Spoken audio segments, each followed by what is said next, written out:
a relatively new game. Yet the progress and history of this game is loaded with stories of extraordinary feats, achievements, challenges and success stories.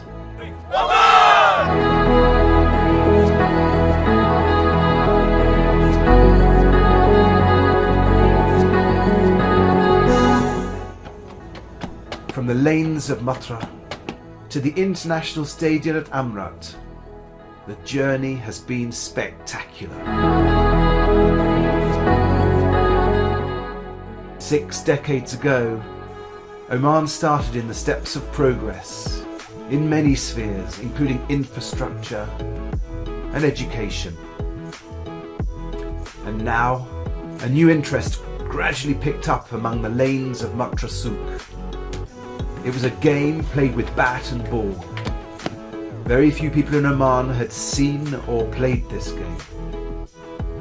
The young lads teamed up to cherish victory and joy under this new brotherhood of cricket. And these enthusiasts were led by Kanak Kimji, who is determined to take it much beyond the backyard game.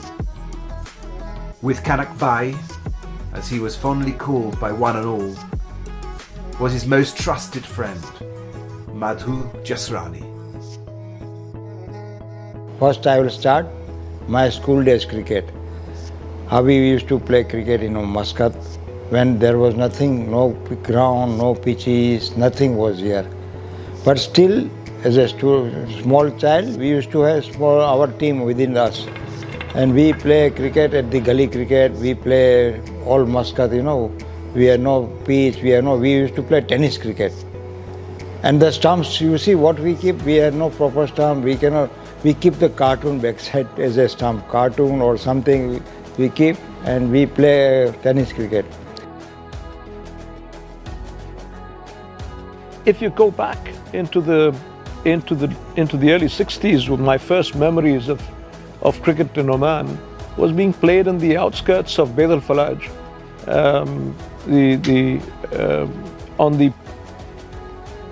on the gravel plains at the foothills of the hills that surround Muttrah right now. And I remember laying down and unrolling a koya mat which was carried on the back of a canvas Land Rover, and that was something extraordinary.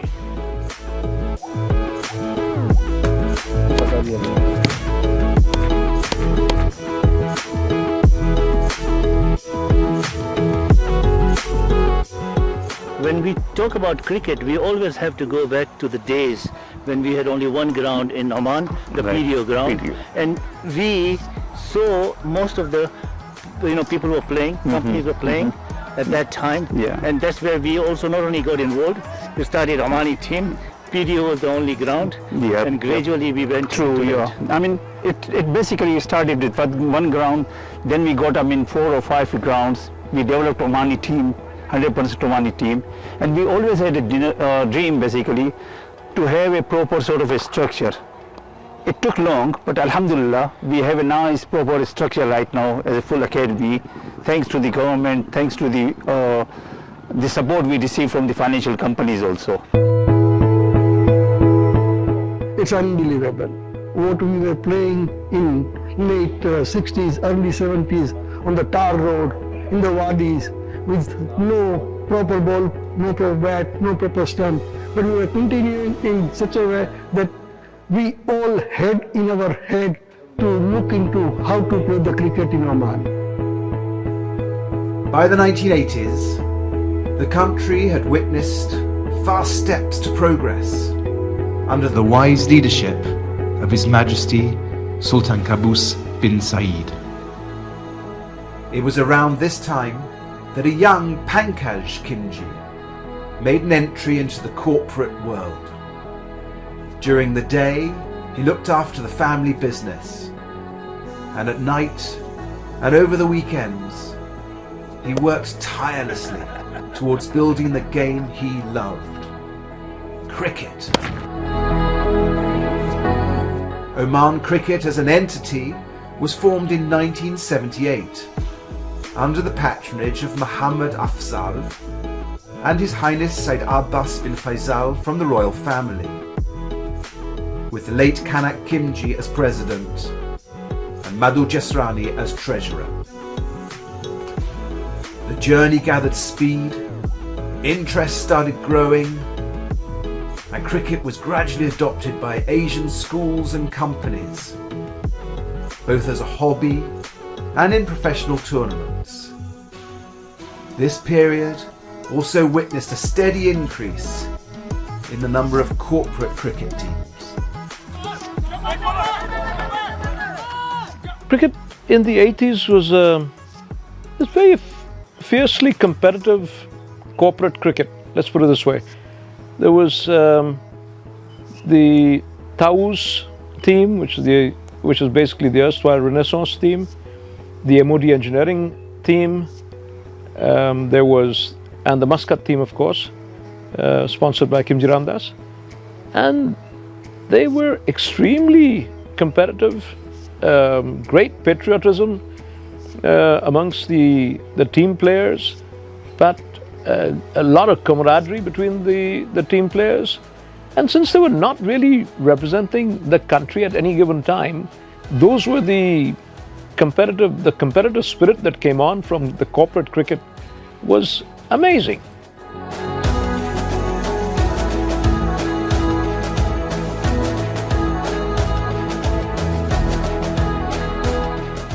It was 1983, and India had emerged as the Cricket World Cup champions, having defeated the powerful West Indies. Kanak Kimji wanted to host the champions in Oman, which he eventually did against all odds. In 1992, a one-day exhibition match was organised between India and the 1992 champions, Pakistan. It was an extraordinary spectacle. More than 25,000 people attended this rare event at the Bausha Stadium. A great game and a memorable sporting experience.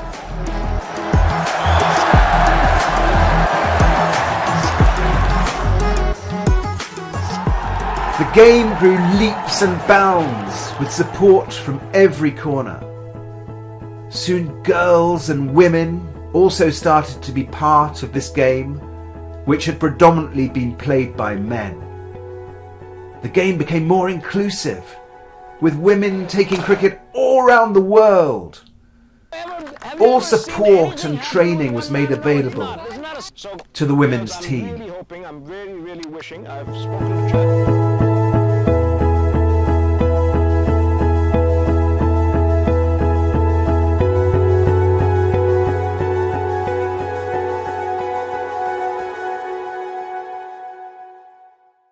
Soon enough, cricket in Oman was noticed by the International Cricket Council, and in 1999 it finally approved Oman Cricket as an affiliate cricketing nation, and in 2002 as an associate member of Asian Cricket Council.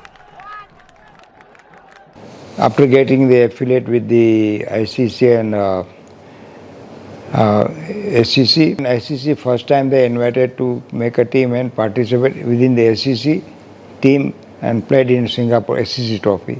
This was the first exposure for Oman cricket. Then we didn't do well. But then after 2003-04, we got another SCC Trophy. Can you believe? We played and we went to play. We beat Afghanistan, we beat Bahrain, we beat all the Gulf countries. We went in the final. We and UAE become a finalist. We become a finalist and we were beaten by UAE in final. But that made our confidence high. By the early 2000s, Oman started to play cricket internationally, and in 2004, Oman Cricket played the first ever one-day international in Malaysia, organised by the Asian Cricket Council. Oman qualified for the Asia Cup as runners-up, along with the UAE, but somehow the trophy was cancelled. Oman by then consisted of a team of young cricketers from diverse backgrounds. The players, despite being from different nationalities, played as a team and held together as a family. I think we're almost like a family in our team, so everyone working towards the same goal. We win together, we lose together. So when there are disappointments, everyone feels it and everyone hurts. And when we are winning and we're doing well, everyone is enjoying that success together, which is awesome. And I think that's definitely one of the strengths we have as a team. अगर आप देखें कि हमारी national team में different nationalities के लोग हैं, लेकिन हमारे लिए कभी ये इसके लिए कोई दिक्कत नहीं आई, क्योंकि हम सिर्फ हमारा एक ही गोल होता है कि हम सब मिलकर ओमान को आगे लेके आएँ और ओमान के लिए हम खेलें, ओमान के लिए जीतें।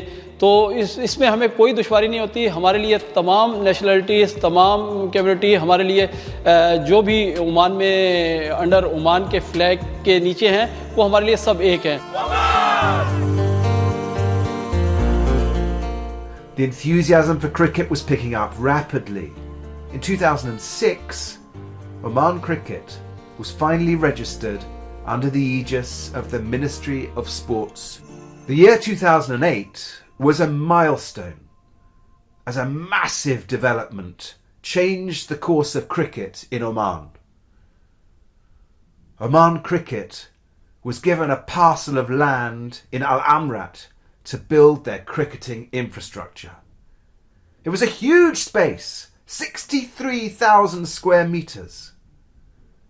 While there was excitement about the development, the board members also knew that establishing a cricket ground was easier said than done.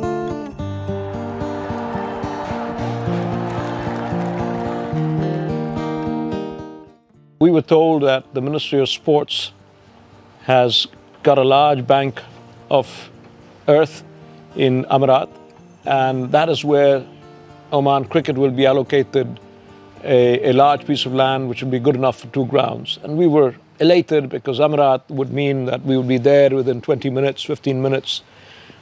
And we were shown the piece of land. And I remember His Majesty, who was our patron-in-chief, and came along with us, and we went and saw the land and the first time round. And wow, I think when we got that piece of land, there was never any vision saying that this will be the green ground of Oman. No, we just said that we have our own ground. We won't have to go and beg or kind of borrow somebody's land to lay out a brown field anymore. We will lay our concrete strip, and that'll be our thing.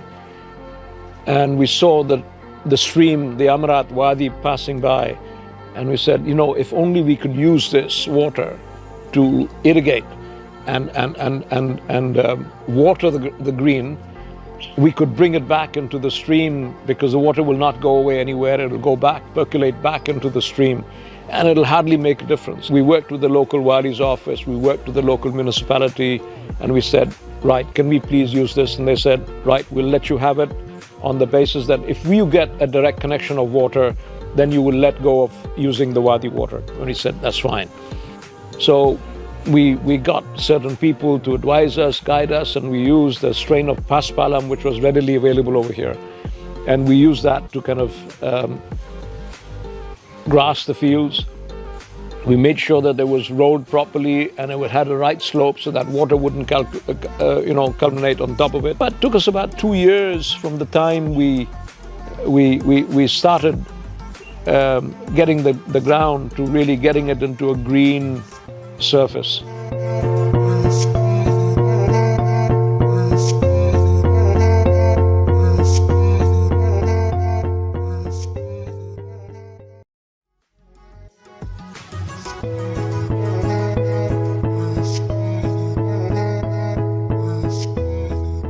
By 2012, the first ever exclusive cricket ground came up.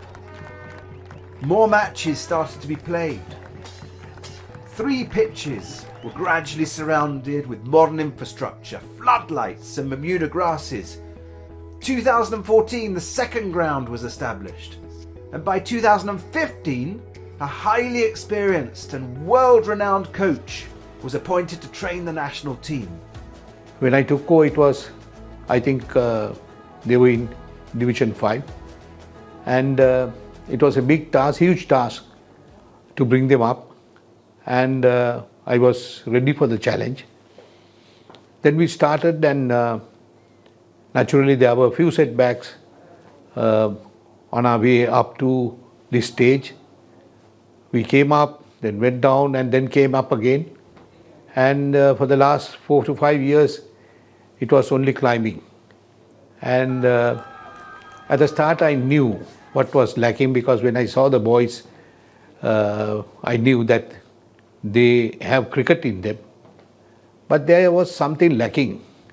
The mental side was very weak.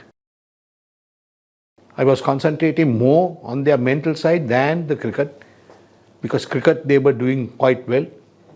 And then it started clicking. And then we started climbing up very rapidly.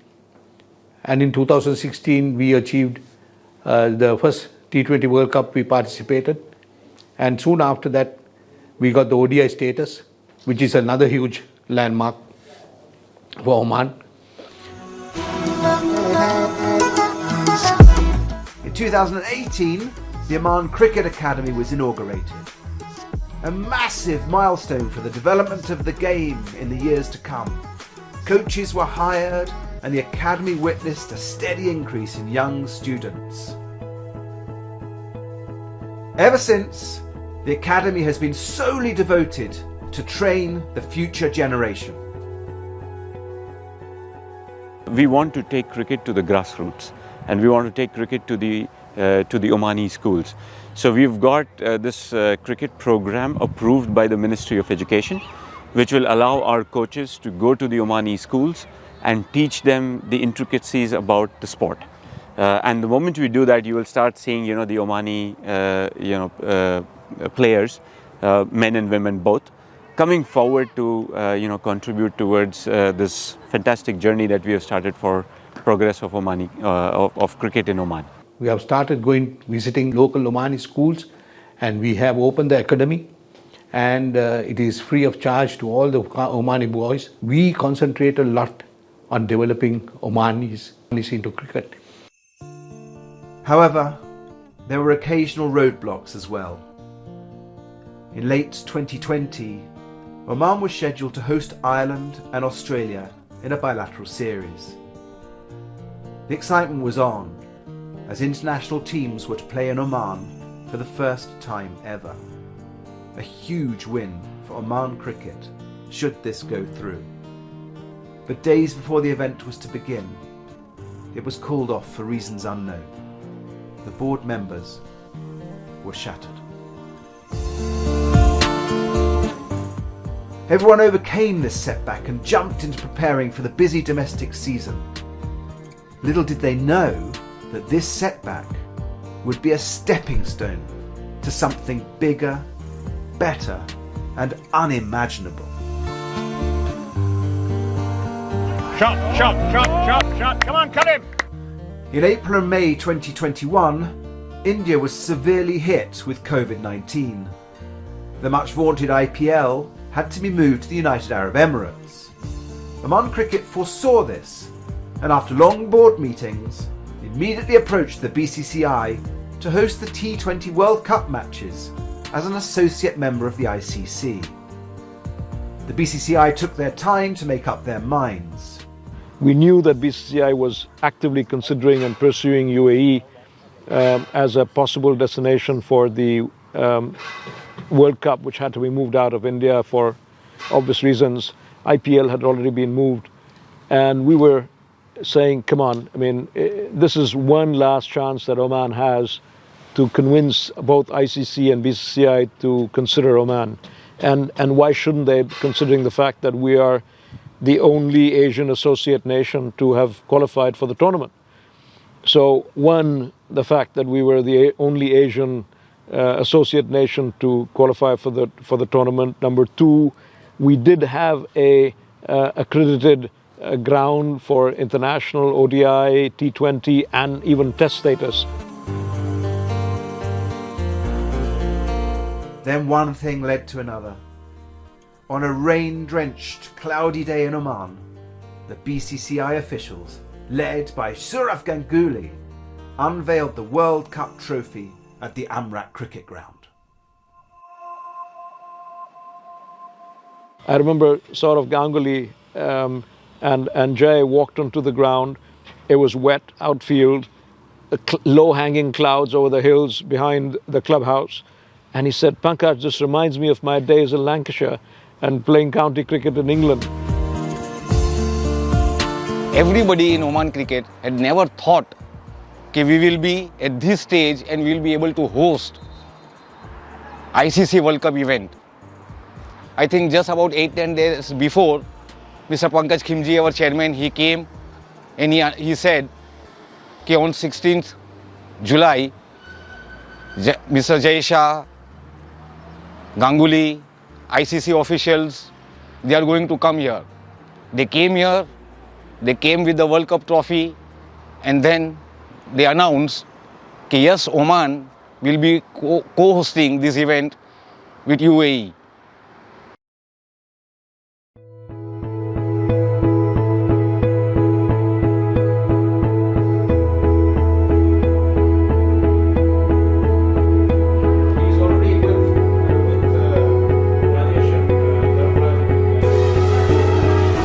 New history was in progress. Everything needed to be reworked and replanned. There were deadlines, there were pressures, there were demands, there were commitments.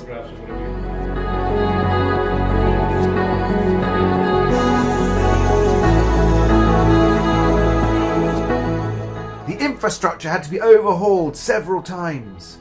Audience seating had to be arranged. Oman Cricket needed a completely new facility for the spectacle. More than 200 volunteers were selected to take care of every issue. There was challenge, but determination was equally high. Talking about the challenges of the World Cup, obviously we knew it was everybody's first time being associated with such an event. We know that the World Cup standards are so high. And COVID was also there. So there was a big impact on how each individual performs and what they need to do. So when we had our teams assigned, it was down to everybody to make sure that they matched each and every objective that was stated to them. In terms of COVID, there were a lot of issues that we didn't have a case study beforehand to study. So going into this, it was all very new, not only to us, but also as ICC and the BCCI. But I think everybody did their role pretty well going into the tournament. As the days grew, people started understanding their role more and what is needed and the amount of dedication that is needed to do most of these things. So I think in the end we did a pretty good job. And I cannot thank the people that were there doing it enough, because Oman is now at a stage which we would have never thought we were before. And to put ourselves on the world map, it was an amazing occasion. You know, you can talk about challenges, there are no end of it. But once we heard that we want to do it and get ahead and take the challenge to make sure that we succeed, we just took it without knowing how we were going to manage it. But I'm glad that we managed it. But in the meantime, there were so many ups and downs. Somebody promised something, somebody would not come back to us.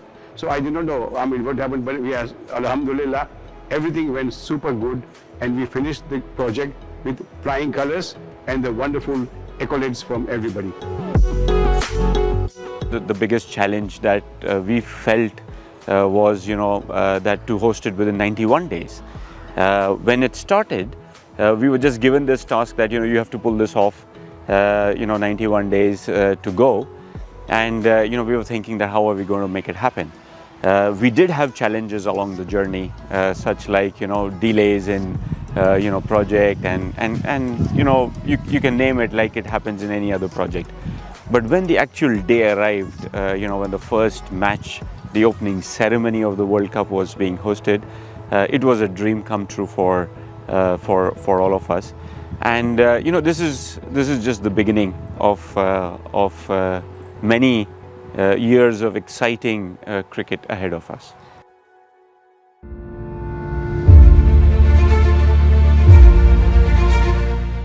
Estimated to cost around $3 million, the event was the first ever sporting World Cup in the country.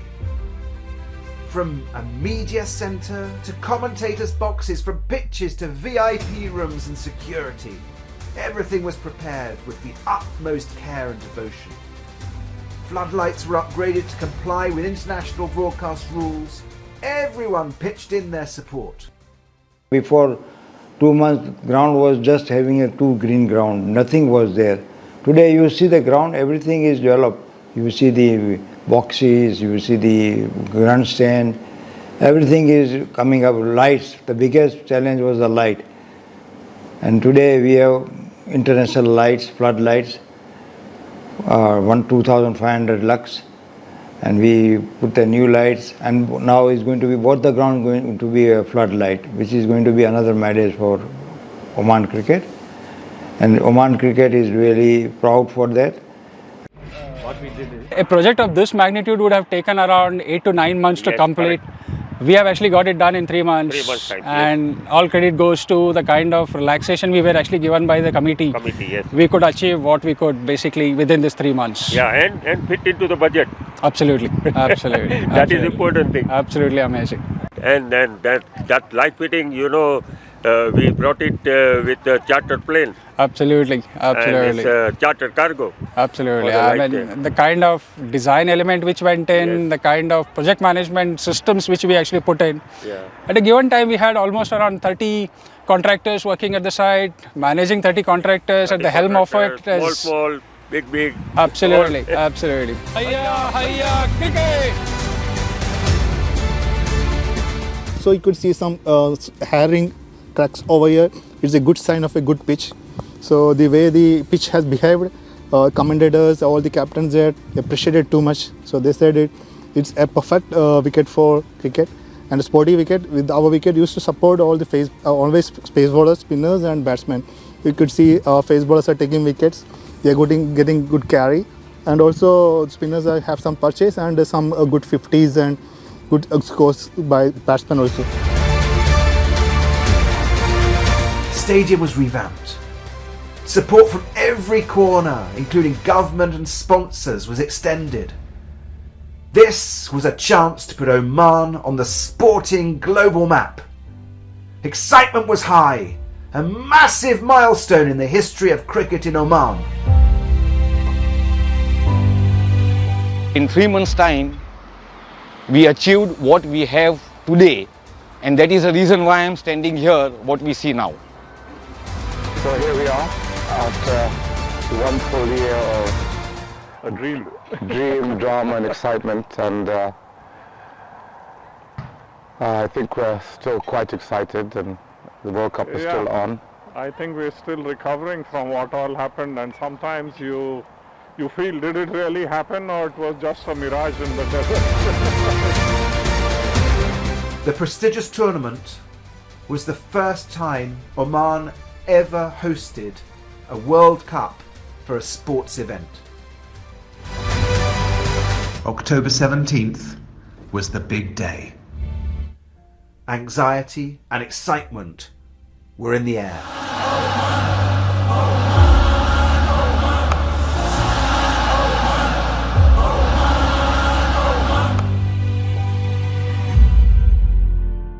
So no sooner did I see those 51 ladies, the Omani ladies in their colorful ceremonial attire, walking onto the ground, marching a beat of their music.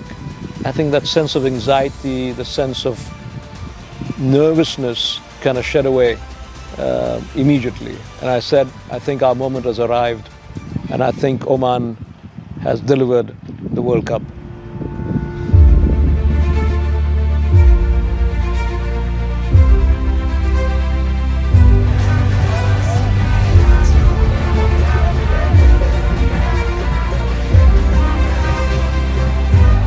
Over 2,000 spectators turned up for the event with tears, laughter and joy.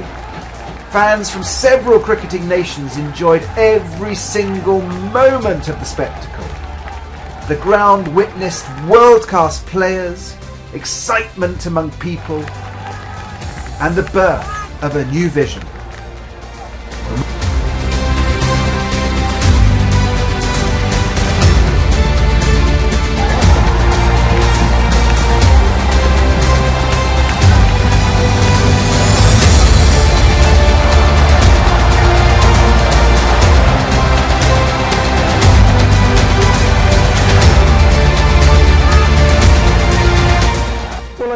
During the World Cup, of course, we had a tremendous moment when Oman won their first match, and the second two matches were, at the end of the day, disappointing that the team didn't do better. But I think that as a board, more than that, the entire team, the supporters, were still celebrating the success of getting to this World Cup. Where do we go from here? I think Oman has made its mark as far as I'm concerned as a future cricketing destination. It's definitely opened the curtains. It showcased itself to the globe, especially to the cricketing world, that there is a location where they can come in and play some real good cricket with some real good infrastructure. And I believe that in the next couple of years, we should see a lot of new teams coming in over here, not only to play against Oman, but also to do their pre-season training. So I think Oman stands to gain as not just a cricket infrastructure point of view, but also from a cricketing tourism point of view.